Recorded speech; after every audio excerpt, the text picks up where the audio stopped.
Hi everyone, it's Jessica. Today is April 13th, 2015, and this is VEDA Day 13. Recently, I've found myself going to the native Twitter app a lot more frequently than I usually do. I tend to use TweetDeck most frequently just for my daily time on Twitter, and then I also use Hootsuite for scheduling the BFC chat. Hootsuite has a lot of capabilities that I really enjoy using, and so I tend to kind of live in those two apps, but you might have noticed if you use Twitter that there have been a lot of upgrades and new features that they've been rolling out, and I really enjoy some of them. One of them that I want to show you today is how to tag people in photos. So I'm going to show you an example of sort of the difference between tagging people in the tweet itself and tagging people in a photo. So you'll see here, my wonderful, wonderful BFC friend Ellen is doing this amazing thing to show the power of being connected on Twitter to some of the people at her school. And so this is an example of tagging specific people in the tweet. So you'll see in the tweet itself, she's actually put the names of the people she wants to call attention to, and then she's added this image.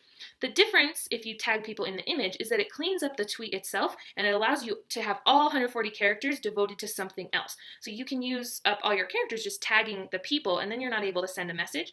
I find that it's most helpful if you're able to give a message to people and sort of tell them what it is that you're doing or sharing with them, and then you can still tag them in the photo. So this is an example of the characters in the tweet being able to be used to say, hey, here's this new blog post, this is what it's about, here's the link to the blog post, and then you can actually still include some hashtags if you want to send it to hashtags. But this image that has been added, it shows that these people have been tagged in the image itself. So I'm going to show you how to do that.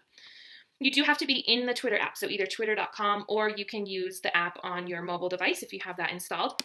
All you're going to do is write a message just like you normally would. So I'll say, showing my beta viewers how to tag people in photos. And then you're going to add a photo down here. You can choose any image that you want. I like this particular quote that we use for BFC, so I'll choose that image. And once you've chosen an image, it will show that this image has been attached here, but it'll also give you this option, who's in this photo. So if I click on that, it's actually going to show me a list of like the most recent people who I've tagged in photos, but you can also search and it's going to pull people from your followers. So I'm going to put BFC 530 in there and I'll tag that. And then I'll put my friend Laura, because she doesn't mind if I tag her in a random tweet. And then you can actually add up to 10 people. So that's another thing I really like about this is you can call attention to something to 10 people at a time without ever having to clutter up the tweet itself with their names. So it also helps, I think, sometimes when people see a tweet that's just specifically got people's names in it, they sometimes feel like, oh, that's not meant for me. Whereas if you tag people in the image, but the tweet itself is just the message, people are more likely to read the tweet, to look at the image, to sort of take note of those things that you're sending. And then, so it's a good balance of both, tagging specific people and also putting it out there to a larger community.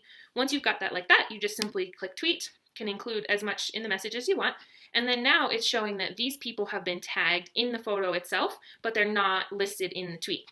You will see that if someone replies or retweets that particular tweet, that it will show up in your home feed if you were tagged in it, and it'll say so-and-so retweeted a tweet you were tagged in, so you will still see the activity that is on there. I will show you an example of what some of the things I use it for. One of the things that I've been doing recently is sharing with people about Project Cam Opener. So we just launched the application process for a project at work, and we're trying to get as many teachers and leaders to know about the project and to be able to be involved in it. So one of the things that I've been doing is I've been including the image and then tagging people in the image, but also sending out the message. So different messages I've been putting in there, just saying, you know, we're excited. This morning we had 40 applicants, and so I was saying, if you are interested, please share this with somebody. But the great thing about images is that there's a lot of text here. So here's all this information. I use Canva to make these flyers. A lot of people really like S'more, which is another tool that you can use to create really cool graphics and flyers. But this is a lot of information that I would never be able to fit in a tweet. But by using an image and tagging specific people in the image itself and not in the tweet, I'm able to share this with anyone who sees it and call attention to it to the general community. So I've got 2 different hashtags in there. If people are following those hashtags, they will see this tweet. So I've also got this image here, and I've tagged specific people who I know work in Denver Public Schools. So I'm also getting their eyes on it and saying, hey, here's our flyer, share it with people, get excited about this. So that's one of the reasons I use it. A lot of people use this also for letting people know, you know, if they're doing a specific chat, saying, hey, you know, this chat is talking about this topic. topic, would love to have you join us, those kinds of things. So it's a really great way to keep everything nice and clean and looking, a little bit sharper, but still to be able to have those multi-purposes of the whole community seeing it, hashtags seeing it, and specific people seeing it, as well as getting all that information in there. And you can do that all in once with your 140 characters. So it works really well. I hope that tip was helpful for some of you. If you have other ideas of ways that you use the photo tagging, I would love to hear them, so you can put them in the comments. And I hope everyone had a really great Monday. I'll chat with all of you tomorrow.